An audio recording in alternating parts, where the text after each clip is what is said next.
Bienvenidas y bienvenidos a ¿Y ahora qué? Un podcast diseñado para responder a la pregunta ¿y ahora qué hacemos? ¿Voy a tener que repetir esto todos los episodios? No, eso lo puedo hacer un robot. Me parece que voy a tener que inventar saludos. Espero que estén cómodas y cómodos, quizás con un tecito en la mano, quizás caminando tranqui por algún barrio, en este arte atemporal, porque yo estoy de mañana y quizá ustedes están de noche o de tarde, o de algún espacio en el tiempo. En este segundo episodio vamos a ir con la segunda parte de la historia de Palestina. Hierven los temas que tenemos que tocar y siento que vivo de alguna manera con un eterno to-do list. Y justo cuando quería lanzarme a hacer entrevistas y empezar a tocar los temas del libro, me encuentro con varias personas que tienen una narrativa sorprendente de lo que sucede. Y eso me detuvo a decir, creo que tenemos que ir al origen antes de lanzarnos con todas las propuestas, como una especie de invitación a que todas y todos podamos tener una misma base de conocimiento. Pero necesito hacer una intervención urgente. En los momentos en que estoy grabando este segundo episodio, acaba de producirse un hecho histórico, justamente, y es que la Asamblea General de la ONU votó con una amplia mayoría para imponer sanciones a Israel, afirmando lo decidido por la Corte Internacional de Justicia sobre la obligación legal de los estados de poner fin a la complicidad con la ocupación ilegal y el régimen de apartheid israelí. Explicado en palabras más simples, los estados ahora deben imponer un embargo militar completo, sanciones comerciales, energéticas y académicas, de la misma manera que se hizo contra Sudáfrica durante el régimen de apartheid. Además, la resolución insta a Israel a poner fin a la ocupación de los territorios palestinos, incluidos el este de Jerusalén, en un plazo máximo de 12 meses. La resolución también exige la devolución de las tierras confiscadas desde 1967, así como de los bienes culturales y activos de los palestinos. Además, pide que Israel permita el retorno a las personas desplazadas por los asentamientos ilegales y compense a los afectados por la ocupación.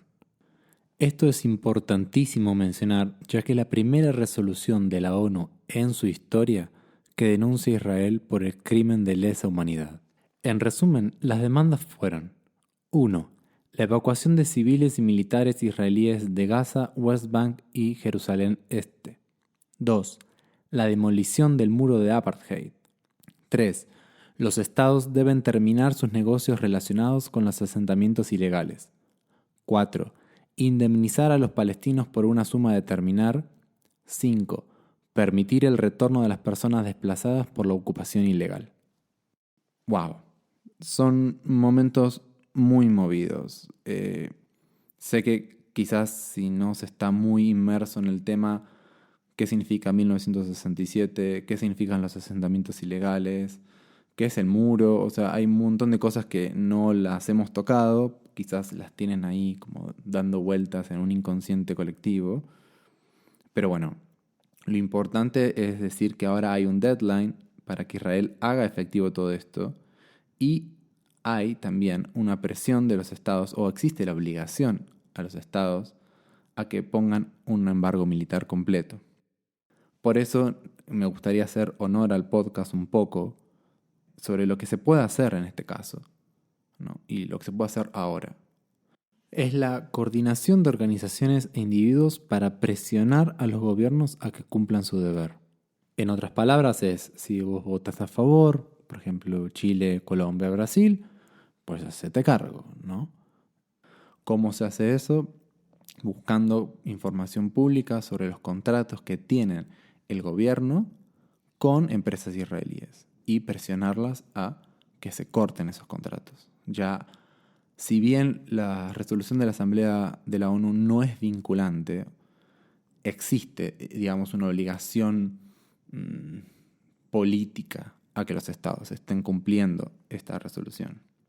Y en los casos de los países que votaron en contra de la resolución, pues bueno, el trabajo es distinto, ¿no? Es un poco más de base.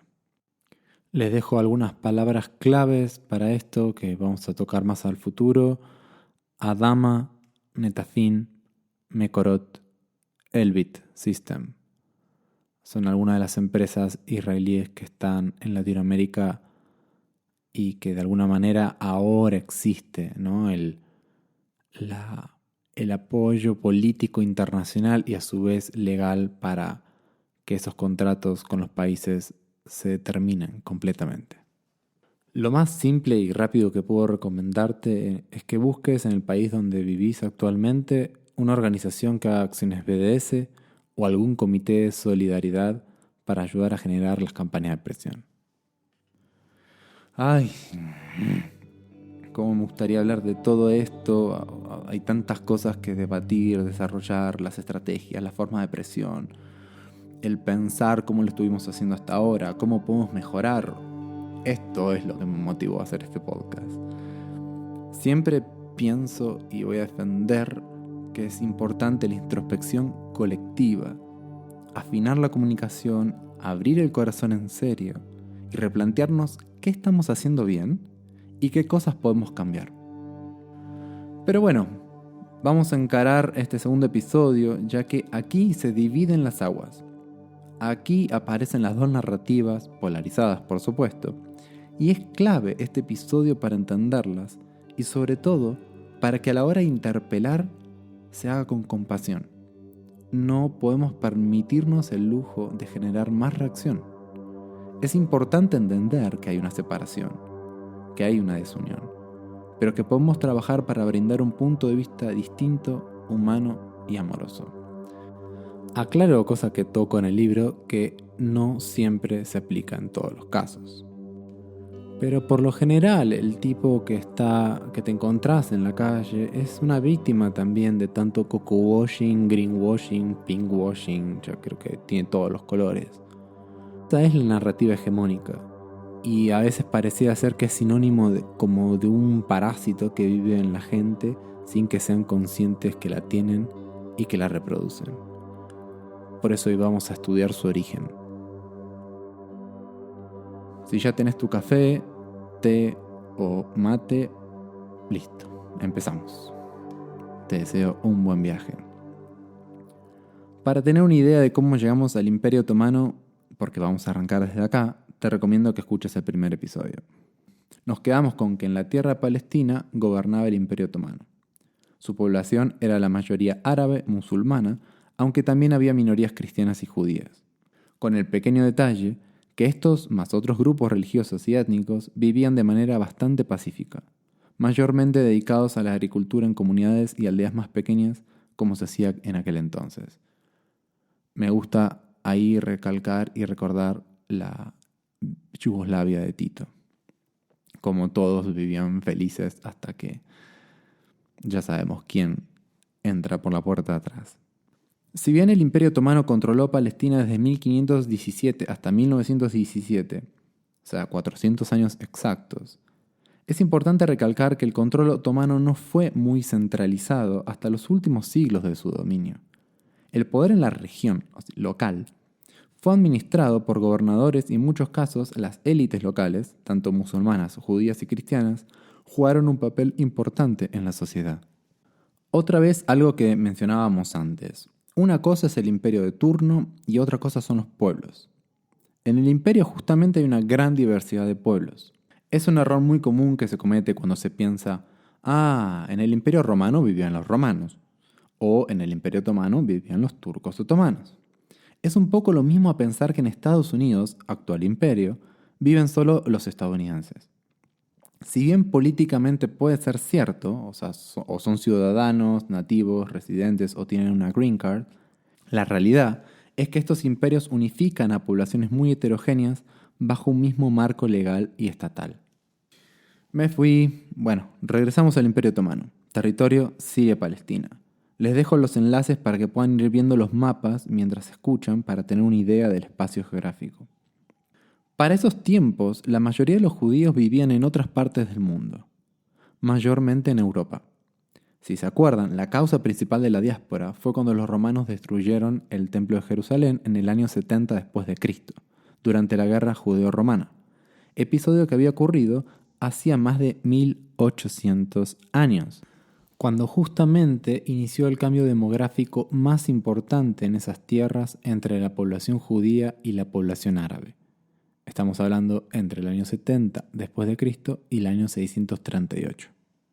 Insisto en estos números, ya que uno de los argumentos más punzantes e insistentes que se oye sobre el reclamo de la llamada Tierra Santa por parte de la mayoría de los israelíes es del derecho divino a vivir en una tierra que por más de 1000 años fue habitada mayoritariamente por otra cultura, la cultura árabe, justificando que previo a la llegada de los árabes, el pueblo hebreo era la mayoría habitando esas tierras desde el año 1200 a.C., según los relatos bíblicos de la conquista de Canaán, o desde el año 900 a.C., ya con evidencia histórica durante los reinos de Israel y Judea, cosa que vimos en el episodio 1. Creo a título personal, y esta es mi opinión, muchas veces la discusión se dirige hacia la cantidad de años, el quién estuvo primero, quién tiene el derecho o no a vivir en esa tierra. Dicho sea de paso, el primer episodio lo hice para poder dar datos concretos hacia esas discusiones. Pero para mí no tiene ni pies ni cabeza, ya que se saca de foco el momento presente. No se toman importancia a la vida de las personas, sino los argumentos mentales que terminan deshumanizando esta situación. Y allí está la razón por la cual me levanto temprano a hacer estos episodios. Se deshumanizó a tal punto de disociación que no se observan gestos de compasión o empatía por los seres humanos que están viviendo ahora, y como parte viva de esta especie humana, me da vergüenza. Y siento que esto es lo menos que puedo hacer para ayudar a saldar esta deuda que tenemos como especie, como humanidad. Fin de la opinión. Vuelvo a los datos históricos. Aclaro esta entrada y salida de opinión porque me he encontrado con gente que escuchó el primer episodio y me dijeron: me encantó, muy entretenido, mucha información, demasiada, pero no comparto. Y cuando dicen no comparto, están diciendo en realidad no comparto tu opinión, pero no mencionan la palabra opinión. Para mí hacer estos episodios es un ejercicio justamente de no opinar, sino dar datos concretos e imparciales sobre la historia. Por eso abrí esta ventanita de opinión personal y la cierro para que puedan diferenciar qué es una opinión, cuáles son hechos con evidencia arqueológica e histórica y cuáles son mitos. Bueno, seguimos.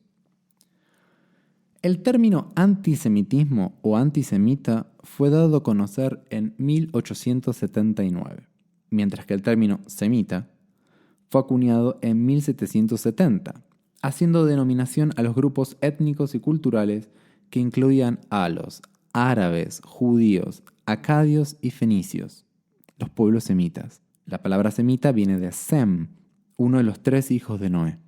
De allí que decir antisemita a la discriminación hacia los judíos es parcialmente correcta. La discriminación hacia los árabes también, por definición, es antisemitismo.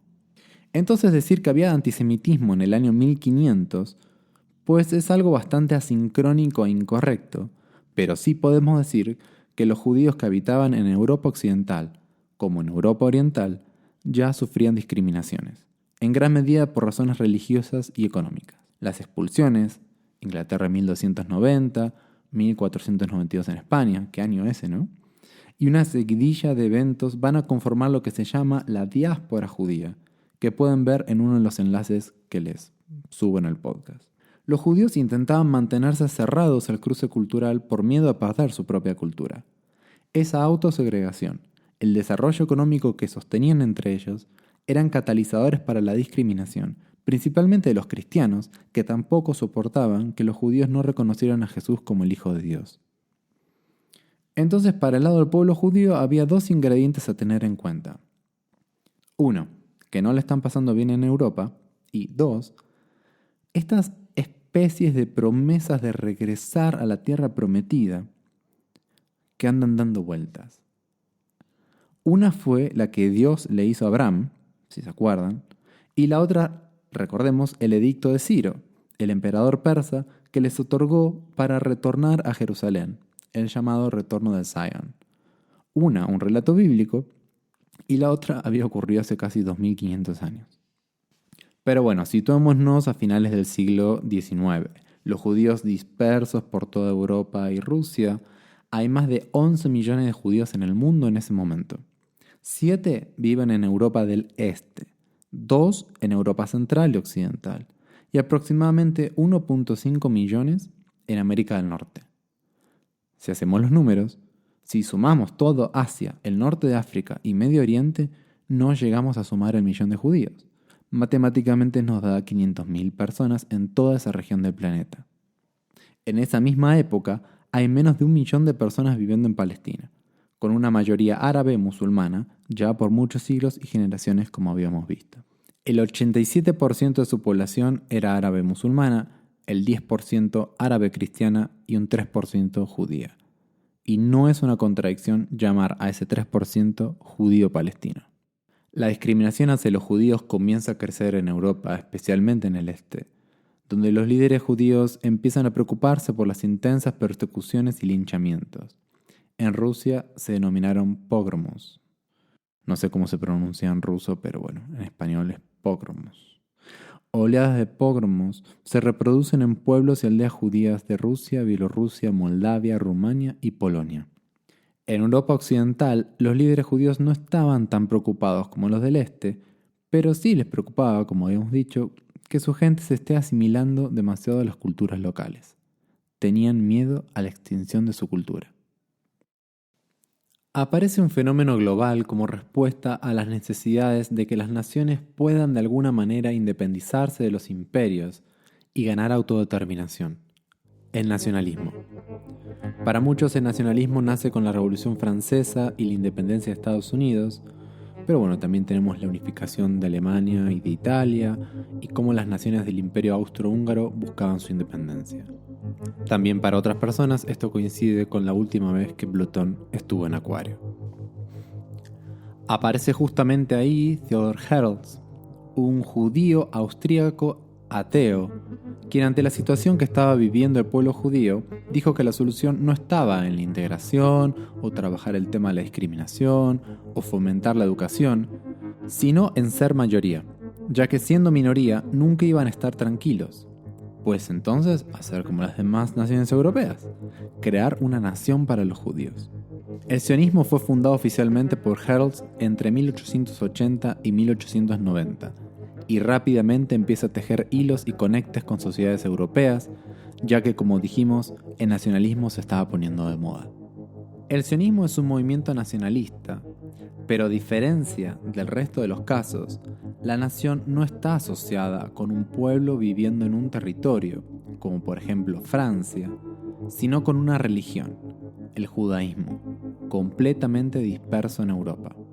Entonces se crea la idea, y atenti con esto, de que los judíos son una nación y no una religión. Si te confunde esa frase, solamente pensá en si existe y dónde está la nación de los cristianos o la nación de los musulmanes. Creo yo, y esto es opinión personal, que la idea de nacionalismo contaminó de gran manera a la humanidad, ya que generó muchísimos procesos de segregación, paradójicamente con el fin de unificación. Recuerdo un meme de Bob Esponja abriendo con sus manos un arco iris y diciendo: recuerda, la patria está en tu imaginación. Amo ese meme. Se lo habré mandado a mi papá como 10 veces. Hoy en día hay consenso general en la idea de nación, y es tan fuerte que el creer que Argentina, México o España son ideas y construcciones imaginarias es algo que la gran mayoría de la población rechazaría rotundamente. Por eso cierro mi opinión personal diciendo que el nacionalismo es el ingrediente clave de este caos. Y poder entender eso como un fenómeno social ayuda no solo a un mejor entendimiento de la historia, sino también al de nuestras propias vidas y con qué nos estamos identificando. Cierro mi opinión.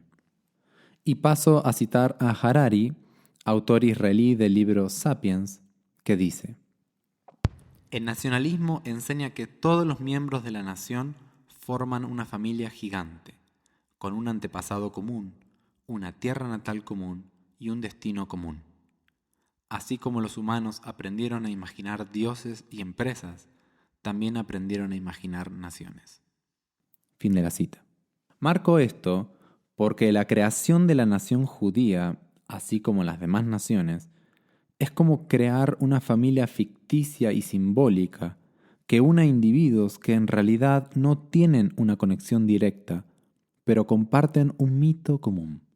¿Qué mito en el caso de la judía? Y principalmente que Dios le prometió a Abraham la tierra de Canaán, donde está Palestina. Es importante notar que la idea de que los judíos tenían que migrar hacia Palestina empezó a ser fogoneada en el siglo XVII por los cristianos evangélicos, que veían el retorno de los judíos a Palestina como parte de un plan divino que al final llevaría a la resurrección de los muertos, el regreso del Mesías y el fin de los tiempos. O sea, para que se vayan dando cuenta una idea de cómo se van sumando ingredientes a esta sopa.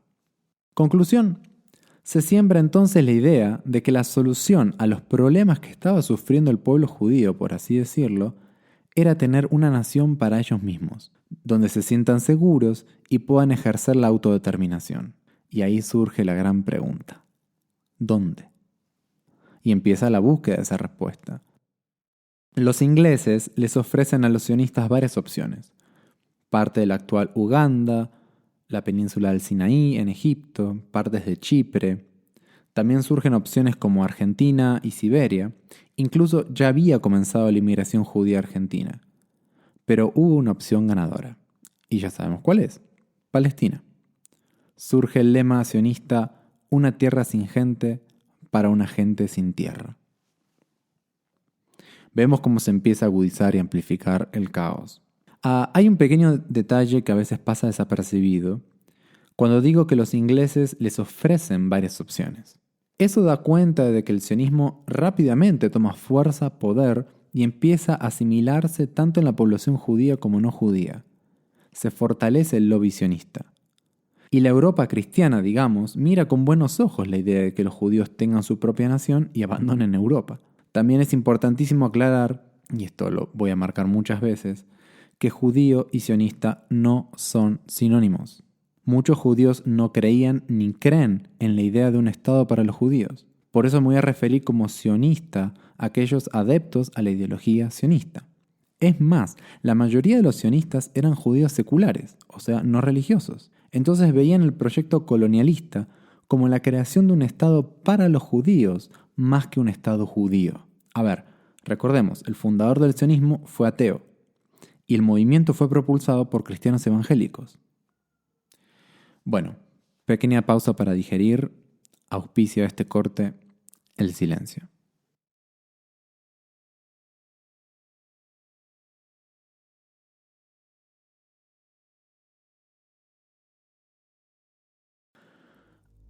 Seguimos. A modo de resumen vamos a mencionar los ingredientes de la sopa. 1. Surge el nacionalismo en toda Europa y gran parte del mundo. 2. Hay un recrudecimiento en la discriminación hacia los judíos en Europa. En el este se producen linchamientos y se agudiza la violencia. 3. Aparece el sionismo como movimiento político nacionalista colonialista, que siembra la idea de una nación para los judíos, donde dejen de ser una minoría y puedan ejercer su autodeterminación. Se propone la creación de un Estado para los judíos. Se plantea la migración y colonización de un territorio para tal propósito. 4.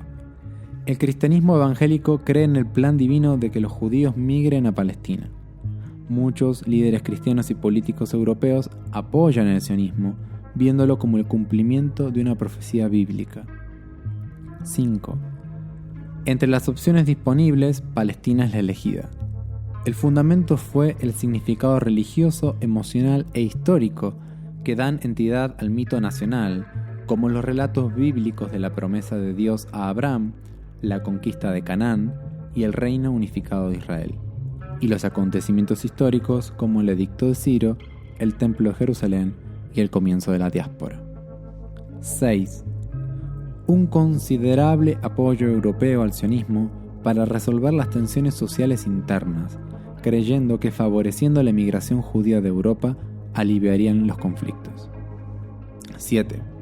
El sionismo comienza a tener apoyo de sectores progresistas y socialistas europeos que miraban al sionismo como un movimiento de liberación nacional de un pueblo oprimido, resaltando los valores de autodeterminación y justicia social. Bien, ahí están los ingredientes. Falta la chispa. Falta alguien que prenda todo eso y haga boom. ¿Quién va a ser? El Imperio Británico. Pero antes de la secuencia de acontecimientos que llevaron a la explosión del caos, es importante remarcar que ya en 1860 habían empezado a migrar los judíos en pequeños grupos a Palestina, y se empiezan a formar los primeros barrios judíos fuera de las murallas de la ciudad de Jerusalén. También a fines del siglo se establecen varias granjas comunales llamadas kibutz, obra del sionismo socialista. Creo súper importante citar a Ahad Ha'am, no sé si está bien la pronunciación, pero él fue uno de los pioneros del sionismo espiritual, quien expresó preocupaciones sobre cómo estos primeros inmigrantes judíos trataban a los árabes en Palestina. En su obra La verdad desde la tierra de Israel, en 1891, nos dice: fuera de la ciudad de Jaffa, vivimos en una engañosa paz. Los habitantes de la tierra son ignorados por completo, como si no existieran. Pero esto no es correcto. En el fondo, los árabes comprenden muy bien lo que está ocurriendo.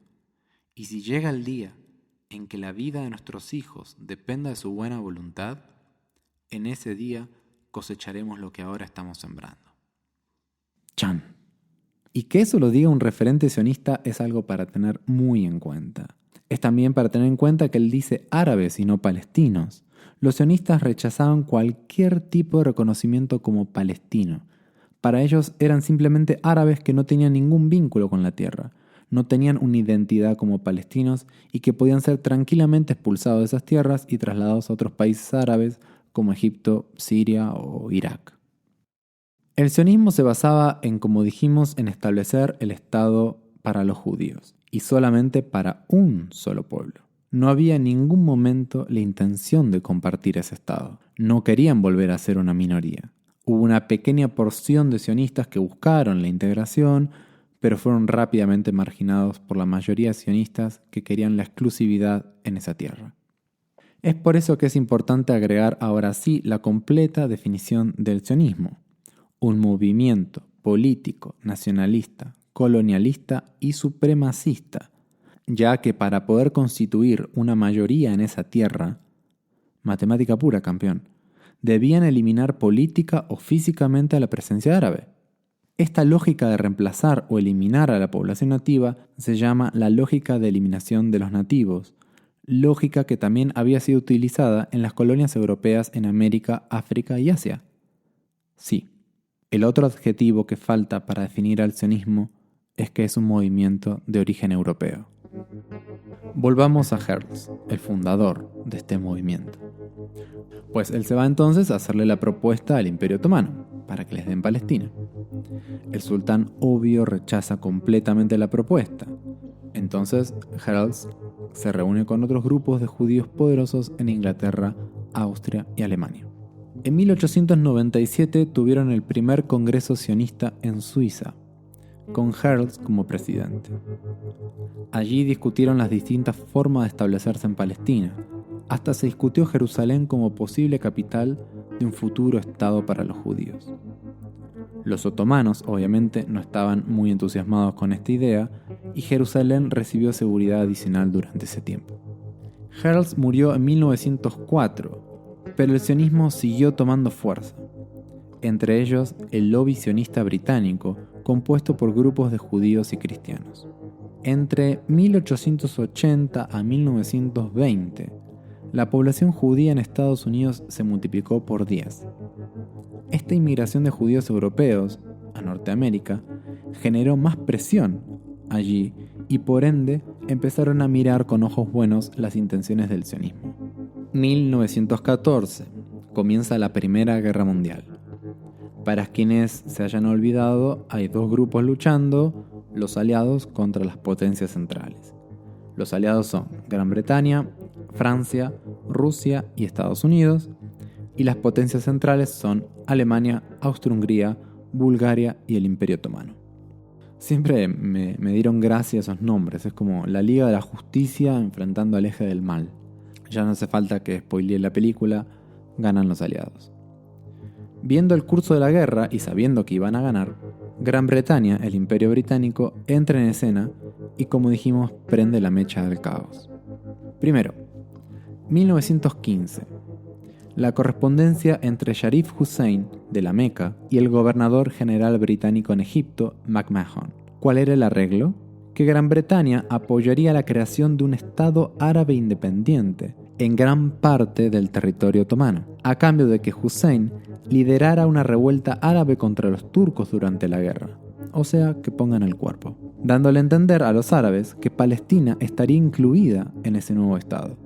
Hussein cumplió con su palabra y atacó a los otomanos. En este evento aparece el conocido Lawrence de Arabia, oficial británico que ayudó a los árabes en la revuelta frente a los otomanos. ¿Y los ingleses qué hicieron? Pues aquí vamos. 1916. Un año después. Los ingleses firman un acuerdo en secreto con los franceses, dividiéndose los territorios árabes del Imperio Otomano, lo que se llamó el acuerdo Sykes-Picot. Ellos se quedarían con Jordania, Palestina, Egipto y Sudán, mientras que los franceses se quedarían con el Líbano y Siria. Esto implicaba la creación de nuevos Estado-nación donde no existían antes, algunos límites coincidentes con las provincias otomanas, otros no. Algo clave que para muchos nos es obvio, pero por las dudas lo resalto, bien en amarillo fosforescente. Los Estados-nación debían ser aliados de Occidente, especialmente Gran Bretaña y Francia. Por lo tanto, no se suponía que fueran completamente independientes o con plena soberanía. Esto es importantísimo mencionar, ya que ni Francia, Inglaterra o Estados Unidos les preocupó en algún momento el desarrollo democrático de estas naciones. Lo único que querían era que se mantuvieran alineadas con Occidente. Cualquier intento de no alineación o alineación al bloque oriental era, y de alguna manera es, boicoteado por esas potencias coloniales. Estas palabras son del historiador israelí Ilan Pappé. Y hacia el final de la guerra, en noviembre de 1917, el secretario de Relaciones Exteriores británico Arthur Balfour redacta la Declaración Balfour, bien creativo con el nombre, donde les promete técnicamente el territorio de Palestina a los sionistas. Para ese entonces, el lobby sionista era muy poderoso e influyó literalmente en la estrategia del Imperio Británico sobre Palestina. Primero logrando que Palestina se quede en manos de los ingleses y no de los franceses, tampoco de los árabes. Y ahora su segundo objetivo, que Palestina sea sionista.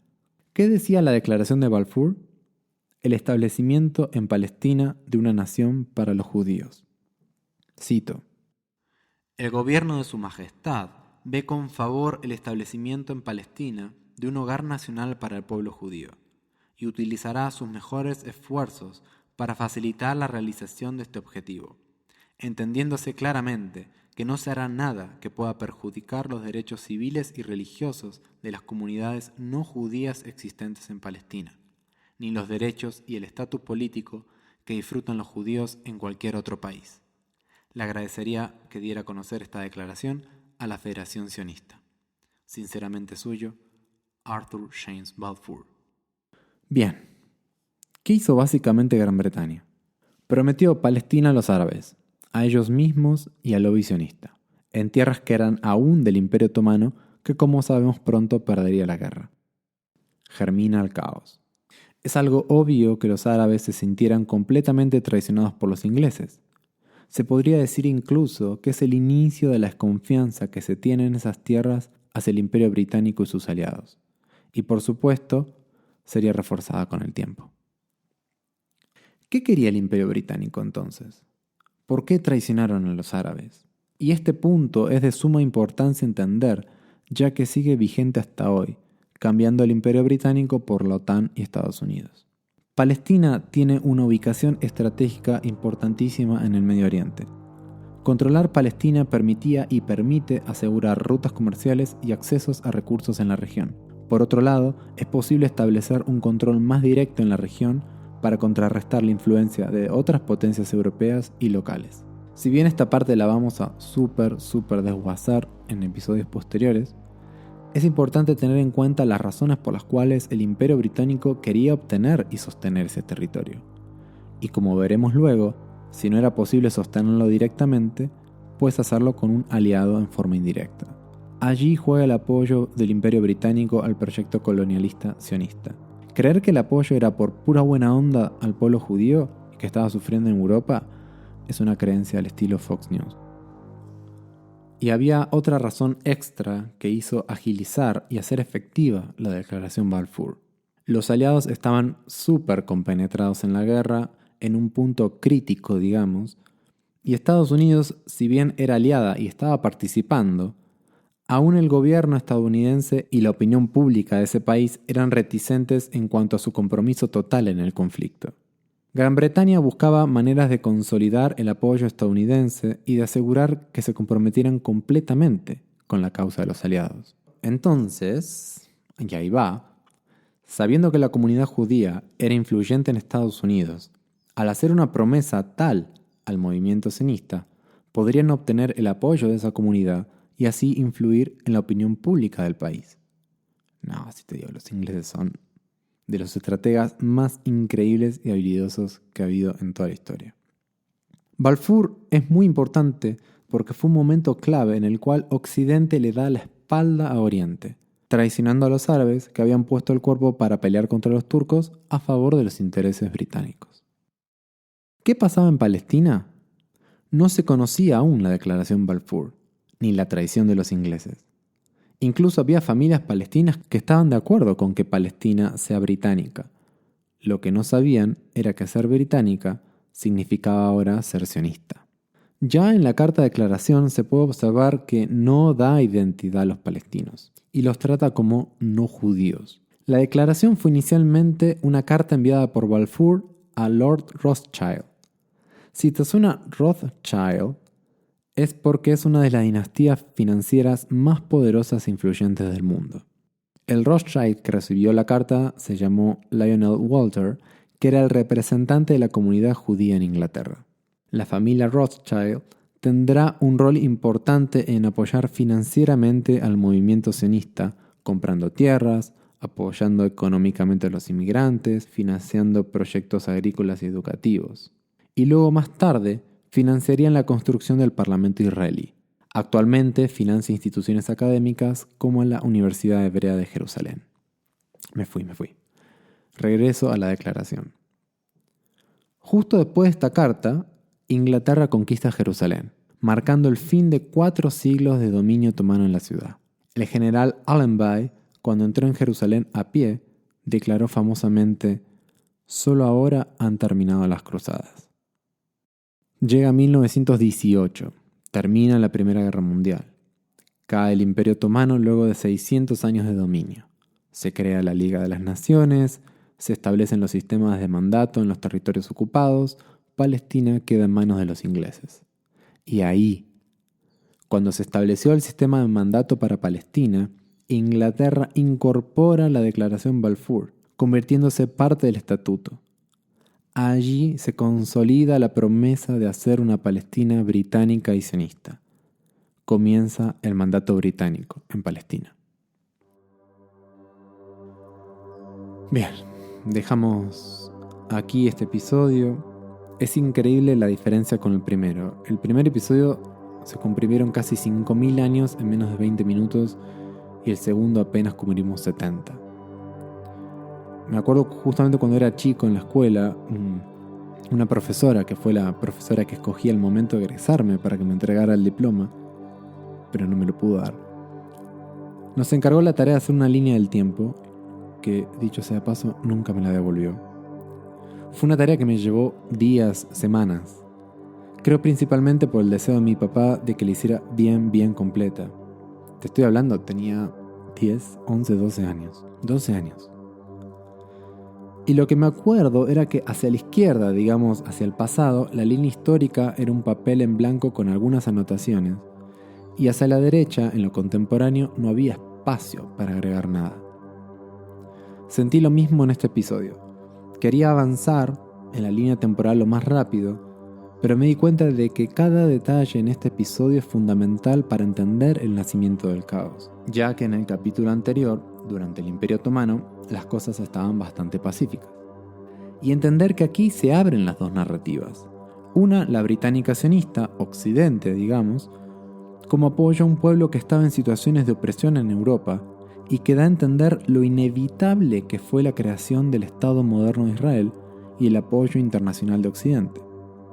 La segunda narrativa, la crítica, la árabe digamos, Oriente, pues es una traición y manipulación al pueblo árabe por las intenciones del imperialismo colonial, que luego va a devenir en la expulsión, masacre y ahora genocidio del pueblo árabe. Por eso hice este episodio, para mostrar en Latinoamérica, donde la gente nace, vive y muere sabiendo la narrativa occidental, tenga ahora la posibilidad de escuchar y entender las dos, para así en vida poder actuar. Estoy obligadísimo a poner una pausa, tomar un poco de agua, respirar profundamente, a descansar y dejar que la información entre a su ritmo. Quizás por querer balancear, este episodio me gustaría dedicárselo a mi mamá, ya que ella, sin necesidad de saber todos estos detalles, toda la historia, apenas supo lo del 7 de octubre, buscó dónde comprar una bandera palestina y empezó a compartir publicaciones a diestra y siniestra, yo creo que motivada por el amor, ¿no? El amor a los seres humanos, sobre todo por las infancias, ¿no? Que están allí. Así que creo que hago muy bien si se lo dedico a mi mamá. Y hago todo un balance yin-yang entre estos dos primeros episodios. Creo que lo mejor que se puede hacer ahora es salir y estar con las plantas un rato para volver a sentirnos en este planeta, más vivos, activos y conscientes. Nos vemos la próxima.